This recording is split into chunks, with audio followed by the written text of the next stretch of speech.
नमस्कार प्रिय विद्यार्थी मित्रांनो, आजच्या तासिकेमध्ये आपण युनिट क्रमांक 1 या युनिटवरील आपण कॉस्टशीट आणि टेंडर हे युनिट बघत आहोत. त्याच्यावरील आपले 19 उदाहरण झालेले आहेत. आपण जो 19वा उदाहरण घेतलेले आहोत तो कॉस्टशीट आणि टेंडर अशा दोन्ही विभागावर आढळलेलं म्हणजे आपण घेतलो आहे. दोन्ही त्याच्यात पॉईंट आहेत, टेंडर आणि कॉस्टशीट. तर आपण टेंडर आणि कॉस्टशीटवरील जे काही दोन्ही आपल्याला पॉईंट्स दिलेले आहेत, कॉस्टशीट आणि टेंडर, याच्यावरील आपण नियमित म्हणजे रेग्युलर कंटिन्युटी आपण त्या उदाहरणामध्ये ठेवूया आणि पुढची उदाहरण आपण सुरू करूया. तर आज आपण उदाहरण क्रमांक 20 बघणार आहोत आणि उदाहरण मी तुम्हाला ग्रुपवर पाठवलेलं आहे. तरी बघा, एकदा वाचन करतो आणि तुमच्या डोळ्यासमोर आणि तुमच्यासमोर लक्षात असू द्या. Production data of a manufacture for the year ended 31 March 2009 is given below.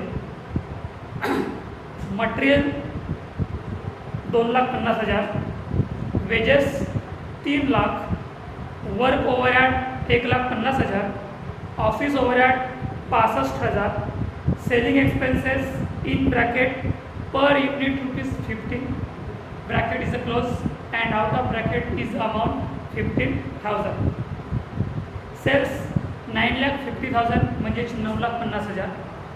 नंतर पॅराग्राफमध्ये काही तुम्हाला माहिती दिलेली आहे आणि ती माहिती राहणार आहे टेंडर संदर्भात. तर बघा काय माहिती दिलेली आहे. Output was 1,000 units during the year 2010.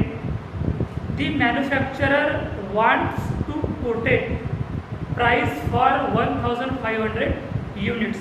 म्हणजे जे काही मॅन्युफॅक्चरचे युनिट्स दिलेले आहेत ते युनिट्स तुमचे कॉस्टशीटवर राहतील आणि जे कोटेशनचे युनिट्स दिलेले आहेत ते तुम्हाला टेंडरवर राहणार आहेत. तर बघा, तुम्हाला मॅन्युफॅक्चर म्हणजेच कॉस्टशीटवरचे युनिट्स तुम्हाला 1,000 दिलेले आहेत आणि कोटेड प्राईसचे तुम्हाला युनिट्स दिलेले आहेत 1,500. म्हणजेच जे काही 1,500 युनिट्स आहेत त्या 1,500 युनिट्सचा आपल्याला टेंडर तयार करावा लागेल.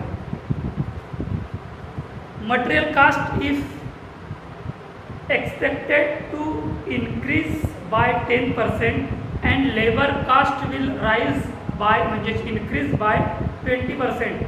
म्हणजेच आपल्याला टेंडर तयार करत असताना जो काही मटेरियल दिलेलं राहणार आहे कॉस्टशीटवर आणि लेबर म्हणजेच वेजेस जो काही राहणार आहे तर त्याच्यावर आपल्याला 10% आणि 20% अशा प्रकारे इन्क्रीज करायचं आहे टेंडरमध्ये.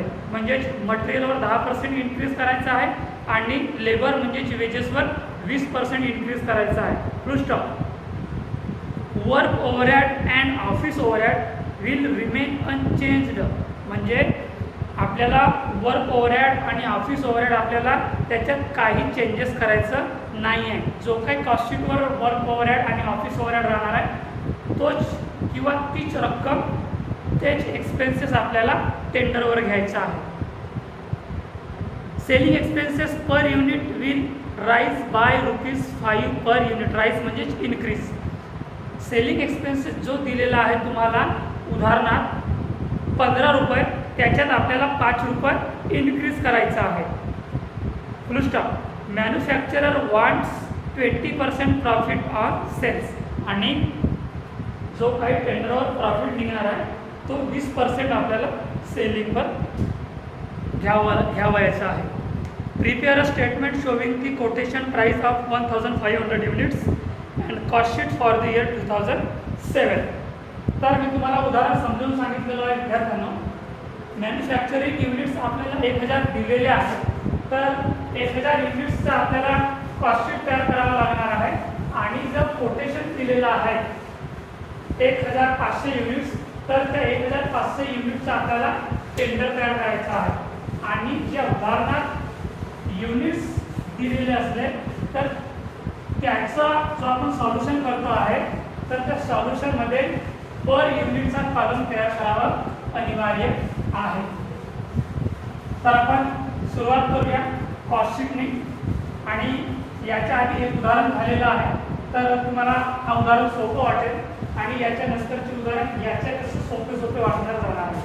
म्हणून मी तुम्हाला सुरुवातीपासून सांगतो आहे की तुम्ही यूट्यूबवर जे काही माझे व्हिडिओ अवेलेबल आहेत ते बघा आणि तुम्ही आपल्या रजिस्टरमध्ये त्याची नोंद करा. आपण पहिलं पॉईंट घेऊया, कॉस्टशीट. त्याच्यात आपल्याला मॅन्युफॅक्चर दिलेले आहेत 1000 युनिट्स. तर प्रोडक्शन 1000 युनिट्स. आता युनिट्स दिला असल्यामुळे आपल्याला पर युनिटचा कॉलम तयार करावा लागेलच, म्हणून पर युनिटचा एक कॉलम तयार करायचा आणि एक अमाऊंटचा कॉलम तयार करायचा. 3 कॉलम तुम्ही तयार नाही केले तरी चालेल, पण मात्र तुम्हाला 2 कॉलम तरी तयार करावं लागते. पहिला कॉलम सिरियल नंबर, दुसरा कॉलम पर्टिक्युलर्स, रुपीज आणि पर युनिट. पहिला पॉईंट दिलेला आहे मटेरियल 2,50,000. मटेरियल 2,50,000. नंतर दिलेला आहे wedges 3 lakh plus wedges 3 lakh. आता याची टोटल करा आणि पर युनिट्स कसे काढायचे? 2,50,000 भागिला 1,000. 2,50,000 भागिला 1,000 आणि 3 लाख भागिला 1,000. तर किती होणार आहे त्याचा पर युनिट? 250 रुपये आणि याचा 300 रुपये. याची टोटल किती येणार आहे? 550 रुपये. त्याच प्रकारे 5,50,000 काय राहणार आहे तुमचा प्राईम कॉस्ट. प्राईम कॉस्ट किती राहणार आहे? 5,50,000. त्याच्यानंतर प्राईम कॉस्ट नंतर कोणता पॉईंट येतो आपला? फॅक्टरी ओव्हरहेड किंवा work overhead plus factory overhead किंवा वर्क ओव्हरहेड. फॅक्टरी ओव्हरहेड किंवा वर्क ओव्हरहेड. याच्यात बघा काय दिलेलं आहे, वर्क ओव्हरहेड 1,50,000. वर्क ओव्हरहेड किती दिलेलं आहे? 1,50,000. 1,50,000 म्हणजेच 1,50,000 भागिला 1,000 युनिट्स. तर किती राहणार आहे? 150 रुपये पर युनिट. याची टोटल करा. 5,50,000 आणि 1,50,000 5, 6 आणि 7 लाख. याचे 5, 6 आणि 700 रुपये. हा काय राहणार आहे? फॅक्टरी कॉस्ट किंवा वर्क कॉस्ट. वर्क किंवा फॅक्टरी कॉस्ट. वर्क कॉस्ट किंवा फॅक्टरी कॉस्ट. याच्यानंतर कोणतं पॉईंट प्लस होता आपला? ऑफिस ओव्हरहेड किंवा office on cost. Office overhead याच्यात काय दिलेलं आहे बघा. Office overhead 65,000. Office overhead 65,000 65,000. तर 65,000 भागिला 1,000 किती राहणार आहे? 65 रुपये. 65 रुपये. याची टोटल करा. 765 आणि 7,65,000. तर हा काय राहणार आहे? Cost of production.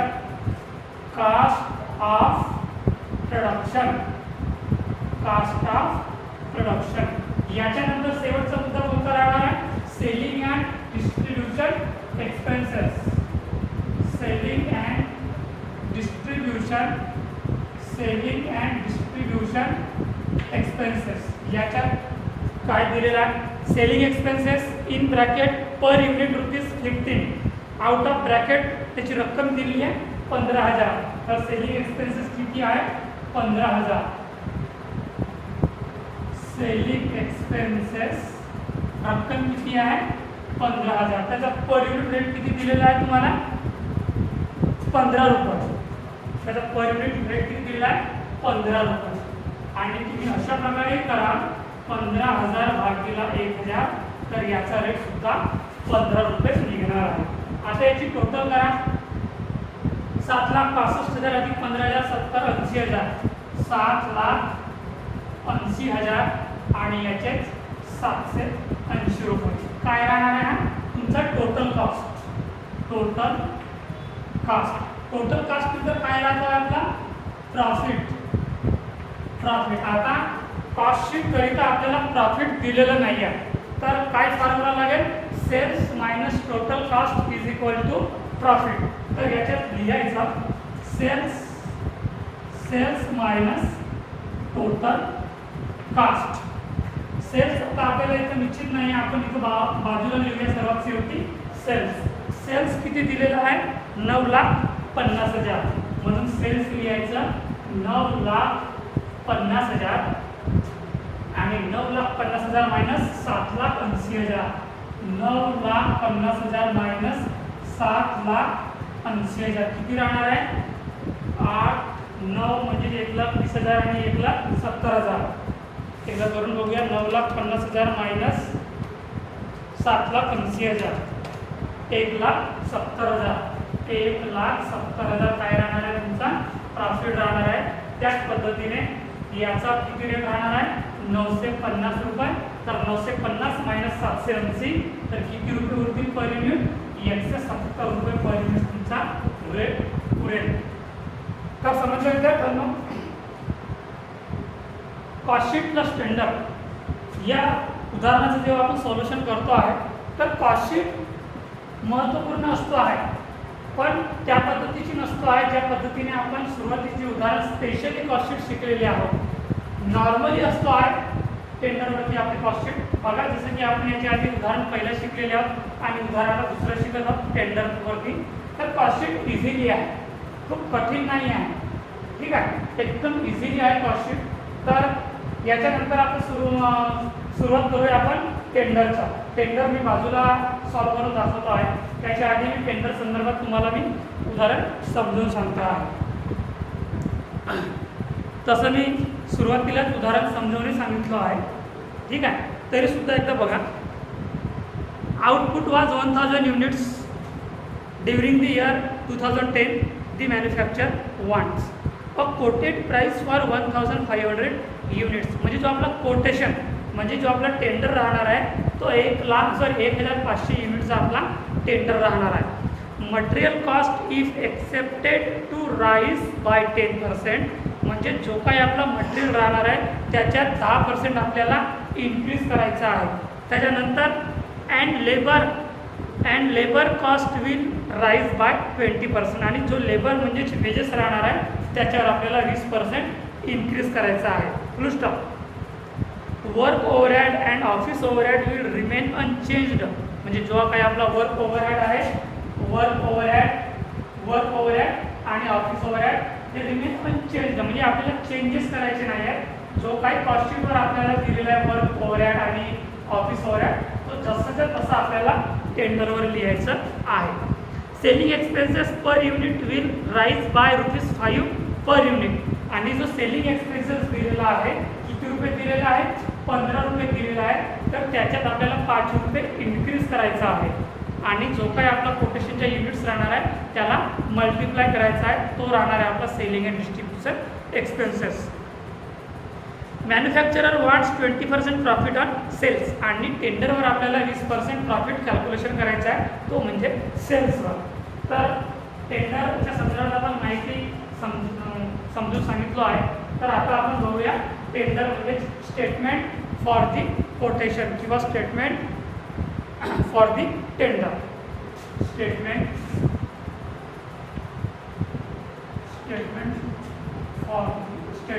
शोविंग म्हणजे आपण स्टेटमेंट शो करतो. Statement showing quotation SHOW quotation. याचा आपल्याला किती युनिट्स दिलेले आहेत 1,500. तर याची आपण आखणी करूया. याचा सेम ठेवायचा आहे. पर युनिटचा कॉलम 1 आणि अमाऊंटचा कॉलम 1 आणि इकडे सिरियल नंबर आणि पर्टिक्युलरचं column. Serial number, particulars, rupees आणि पर युनिट. मुद्द्यानुसार आपण जाऊया. Material cost is expected to rise by 10%. पहिला पॉईंट मटेरियल. मटेरियल राईज म्हणजेच increase. Material increase by 10%. Increase by 10%. ठीक आहे. तर आपला मटेरियल किती दिलेला आहे बघा पर युनिटचा. याच्यात आपण जेव्हा टेंडर तयार करतो आहे तर याचा जो काही पर्सेंटेजचा रेट असतो आहे इन्क्रीज डिडक्शन हा आपल्याला पर युनिटचा जो काही रेट आहे त्याच्यावर अवलंबून असतो आहे. तर मटेरियलचा आपण पर युनिट रेट किती आहे 250. तर 250 गुणिला 10% भागिला 100 किती निघणार आहे 250 चे 10% 25 म्हणजेच किती होणार आहे 250 प्लस 25 इज इक्वल टू 275 म्हणजेच 275 पर युनिट इंटू 1500 युनिट्स किती होणार आहे 275 गुणिला 1500 4,12,500. 4,12,500. तर 4,12,500 आणि इकडे किती रेट आहे 275. समजलं पहिलं पॉईंट विद्यार्थ्यांना. मटेरियल जसं मटेरियलचं पॉईंट आपण कॅल्क्युलेशन केलेलं आहे त्याच पद्धतीने लेबर म्हणजेच वेजेसचं पॉईंट सुद्धा कॅल्क्युलेशन करायचं आहे. त्या संदर्भात म्हटलेलं आहे and labour cost will rise by 20%. Labour plus labour increased by 20%. Labour किती दिला बघा कॉस्टशीटवर. लेबरचा रेट दिलेला 300 रुपये. तर 300 चे 20% किती होणार 60 रुपये. म्हणजेच 300 गुणिला 20 भागिला 100 इज इक्वल टू 60 रुपये पर युनिट. म्हणजेच 300 प्लस 60 इज इक्वल टू 360. तर 360 गुणिला 1500 युनिट्स दिलेले आहेत. तर याचा कॅल्क्युलेशन करा किती निघेल 360 गुणिला 1500 तर 5,40,000. 5,40,000 5,40,000 आणि इकडे 360 रुपये. आता याची टोटल करा 4,12,500. 4,12,500 प्लस 5,40,000 9,25,500. 9,25,500 आणि त्याचा किती पर युनिटचा 275 प्लस 360 635 रुपये. 635 हा काय राहणार आहे प्राइम कॉस्ट. प्राइम कॉस्ट बघा जसं आपण कॉस्टशीट तयार करतो आहे तसंच आपलं टेंडरला होतो आहे. बघा मटेरियल वेजेस या दोघांची टोटल जी काही आलेली आहे ती प्राइम कॉस्ट म्हणून आलेली आहे. इथे सुद्धा मटेरियल आणि लेबरची जी काही टोटल आलेली आहे ती प्राइम कॉस्ट म्हणूनच आलेली आहे. याच्यानंतर कोणतं पॉईंट आहे फॅक्टरी ओव्हरहेड. तर इथेही होणार आहे factory overhead. Factory overhead. Factory overhead या संदर्भात काय म्हटलेलं आहे उदाहरणार्थ की factory overhead and office overhead will be remain unchanged. म्हणजे आपल्याला तो चेंजेस करायचे नाही आहे. म्हणजे जो काही कॉस्टशीटवर आपल्याला फॅक्टरी ओव्हरहेड दिलेला आहे 1,50,000 आणि ऑफिस ओव्हरहेड दिलेला आहे 65,000 हा जसंच्या तसे आपल्याला टेंडरवर घ्यायचा आहे. तर वर्क ओव्हरहेड म्हणजे फॅक्टरी ओव्हरहेड वर्क ओव्हरहेड किती दिलेला 1,50,000. 1,50,000 1,50,000 भागिला 1,500. 1,50,000 भागिला 1,500 याचा पर युनिट किती निघेल 1,50,000 भागिला 1,500 तर 100 रुपये याचा काय निघेल पर युनिट निघेल. आता तुम्ही याची टोटल करा किती निघेल 9,25,500 प्लस 1,50,000 म्हणजे 10,75,500. 10,75,500 आणि 735 हा काय राहणार आहे तुमचा वर्क कॉस्ट किंवा फॅक्टरी कॉस्ट. वर्क कॉस्ट किंवा फॅक्टरी कॉस्ट. याच्यानंतर येतो आहे आपला office overhead plus office overhead office overhead. Office overhead संदर्भात काय म्हटलेलं आहे, रिमेन अनचेंज्ड. आपण एकाच मुद्द्यामध्ये दोन्ही पण शिकलेले आहोत. Factory overhead and office overhead will be remain unchanged. म्हणजे जो काय आपला वर्कशीटवर फॅक्टरी ओव्हरहेड राहणार आहे तो सेम, सॉरी ऑफिस ओव्हरहेड तो सेम टू सेम जसं ते तसं आपला टेंडरवर राहणार आहे. ऑफिस ओव्हरहेड, ऑफिस ओव्हरहेड किती आहे, 65,000, 65,000, 65,000 आणि 65,000 भागिला 1,500, 65,000 भागिला 1,500 तर किती निघेल, 43 रुपये. किती निघेल, 43 रुपये पर युनिट. 65,000 भागिला 1,500, 65,000 भागिला 1,500, 43 रुपये, 43 रुपीज. आता याची टोटल करा, 10,75,500 प्लस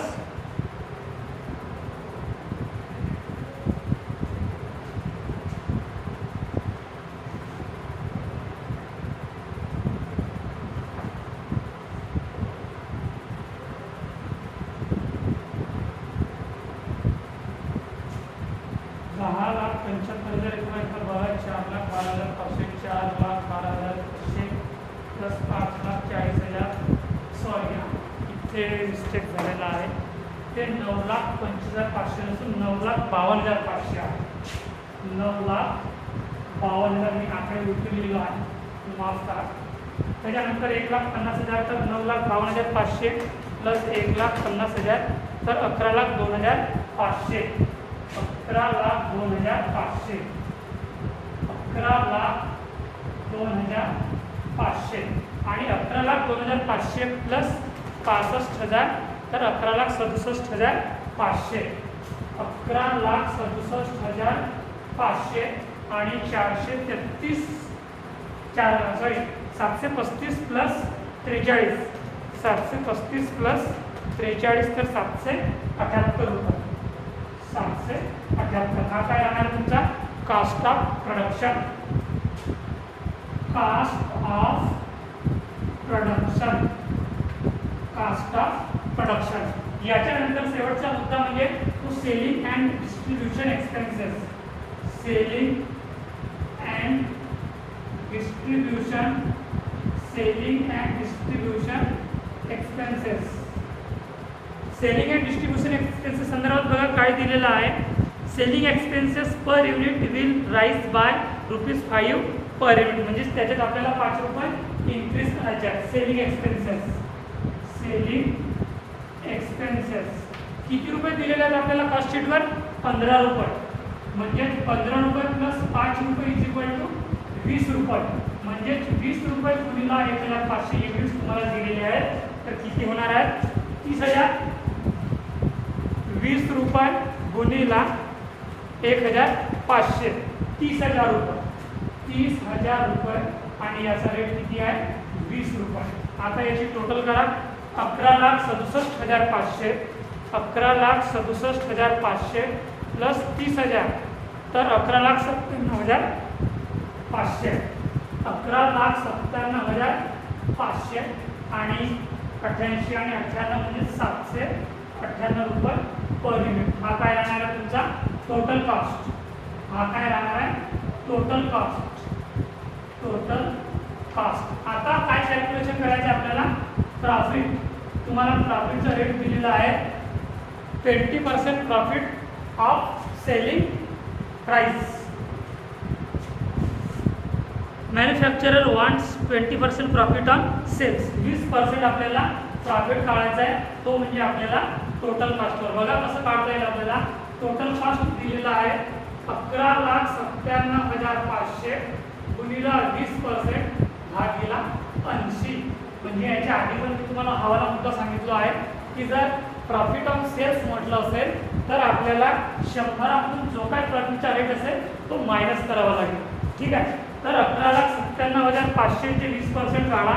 11,97,500 गुणिला 20 भागिला 80 तर 2,99,375, 2,99,375 आणि 2,99,375. तर आता उरले त्याची टोटल करा, 2 म्हणजे 11,97,000 500 प्लस 2,99,375 तर किती होणार आहे? 14,96,875.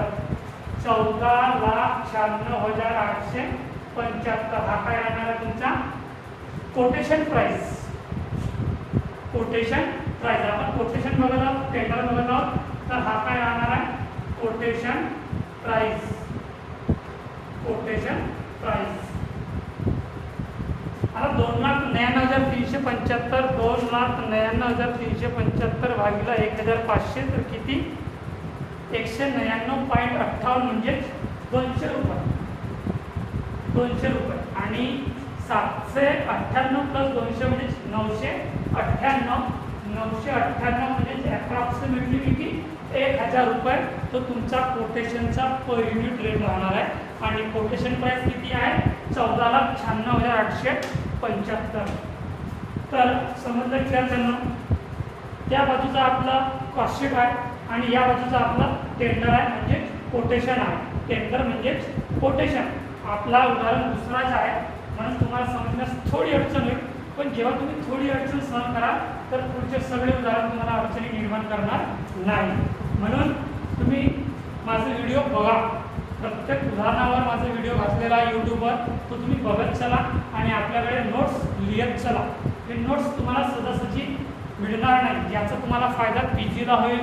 जसे की तुम्ही M.Com, MBA वगैरे कराल प्रोफेशनल कोर्स, तर त्याचा फायदा म्हणजे याचा फायदा इथे तुम्हाला होईल. म्हणून तुम्ही नोट्स मुद्दाम लिहत चला आणि व्हिडिओ पाहत चला. जर एखादा मुद्दा जर एखादा पॉईंट जर समजला नसेल तर तुम्ही ग्रुपवर चर्चा करून माझ्याशी किंवा वैयक्तिक पर्सनलसुद्धा चर्चा करून माझ्याशी तुम्ही तो विचारू शकता. तर हा उदाहरण आपला संपलेला आहे.